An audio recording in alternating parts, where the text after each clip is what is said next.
जब जब पढ़ने सुनने में आता है कि इंसान पहले बंदर था या हमारे पूर्वज पहले बंदर थे और फिर धीरे धीरे उसने खुद से सब कुछ सीख लिया और आज इतना बड़ा वैज्ञानिक युग भी ले आया, तब सिवाय आश्चर्य के और कुछ नहीं होता।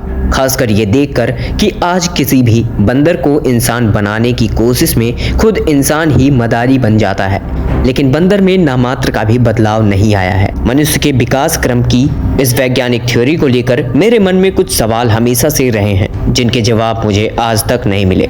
लेकिन अपने सवालों का जिक्र करने से पहले मैं चार्ल्स डार्विन की इवोल्यूशन की कुछ थ्योरीज और बंदरों से इंसान बनने तक के सफर पर आता हूँ। तो आइए जानते हैं कि ह्यूमन इवोल्यूशन पर क्या कहती है वैज्ञानिक रिपोर्ट। करीब 3.5 अरब साल पहले जब प्रोसेस ऑफ इवोल्यूशन शुरू हुआ था, तब सबसे पहले बैक्टीरिया आए, फिर बैक्टीरिया से अमीबा, अमीबा से कीड़े मकोड़े और छोटे मोटे पेड़ पौधों का विकास हुआ। उसके बाद जानवरों ने अपना आकार लेना शुरू कर दिया। इसके बाद मैमल्स का विकास हुआ, फिर पक्षी और फिर धरती पर रेंगने वाले जीवों यानी क्रॉलिंग क्रिएचर्स जैसे कछुए आदि आए। इनके बाद कुछ ऐसी प्रजातियों का भी विकास हुआ जो पानी के अंदर भी रह सकती थी और बाहर भी, जैसे मेंढक। इसके बाद आए प्राइमेट्स जो चूहों की तरह दिखते थे और इनके साथ विकास का क्रम आगे बढ़ा।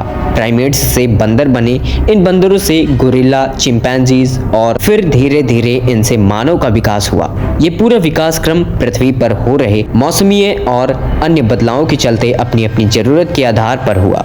जो बदलते माहौल या वातावरण में खुद को ढाल सके वही जीवित रह सकता है और वही विकास के क्रम में आगे बढ़ सकता है, क्योंकि परिवर्तन तो प्रकृति का नियम है। चार्ल्स डार्विन ने इवोल्यूशन की यह थ्योरी फिंच पक्षियों यानी फिंच एक बर्ड होती है उसके लिए उसको देखते हुए दी थी।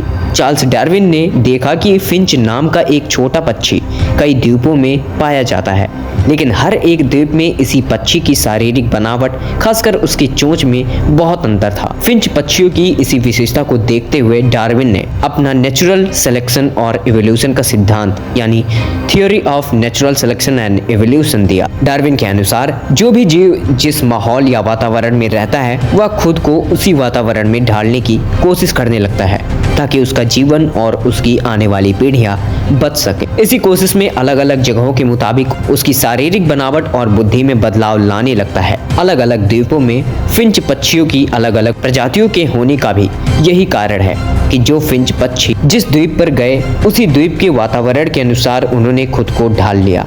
अलग अलग द्वीपों पर रहन सहन, तापमान और खाने पीने के साधनों और तरीकों में बदलाव था। इस वजह से एक ही तरह की फिंच चिड़िया के अलग अलग द्वीपों पर जाने पर उनकी शारीरिक बनावट, खासकर चोंच में भी बदलाव आता गया। जैसे किसी द्वीप पर फलों को खाने वाली लंबी चोंच वाली फिंच, दूसरे द्वीप पर कीड़ों को खाने वाली चोंच वाली फिंच और अपने ही द्वीप पर अपने मूल स्वरूप में मौजूद फिंच। इस तरह फिंच पक्षियों की अलग अलग प्रजातियों का विकास हुआ।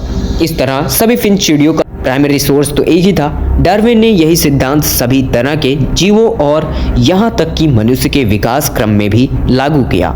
जैसे सांप और छिपकली या भेड़िए और कुत्ते का प्राइमरी सोर्स एक ही है, और ठीक इसी तरह इंसानों का विकास सीधे बंदरों या चिंपैंजी से नहीं हुआ, बल्कि बंदर, चिंपैंजी और मानव का भी प्राइमरी सोर्स एक ही है, फिंच चिड़ियों की तरह। आसान शब्दों में मनुष्य सीधे बंदरों से इंसान नहीं बना, बल्कि बंदर, चिंपैंजी और इंसान के पूर्वज एक ही थे, और यही पूर्वज अलग अलग माहौल या वातावरण में जाकर अपनी अपनी जरूरत के हिसाब से अलग अलग प्रजातियों जैसे मनुष्य, चिंपैंजी, गोरिल्ला या बंदर के रूप में विकसित हो गए। यानी हम इंसान, गोरिल्ला, चिंपैंजी, बंदर आदि सभी एक ही फैमिली ट्री का हिस्सा है, जिसकी मुख्य शाखा, जड़ या बीज, प्राइमरी सोर्स एक ही है, और इसी कारण इंसानों का डीएनए बंदरों और चिंपैंजी से काफ़ी ज़्यादा मिलता जुलता है। तो दोस्तों, वीडियो कैसा लगा कमेंट में ज़रूर बताना, और चैनल पे नए हैं तो सब्सक्राइब करके बेल आइकन नोटिफिकेशन ऑन कर लेना। मिलते हैं नए वीडियो में नए टॉपिक के साथ, तब तक के लिए गुड बाय।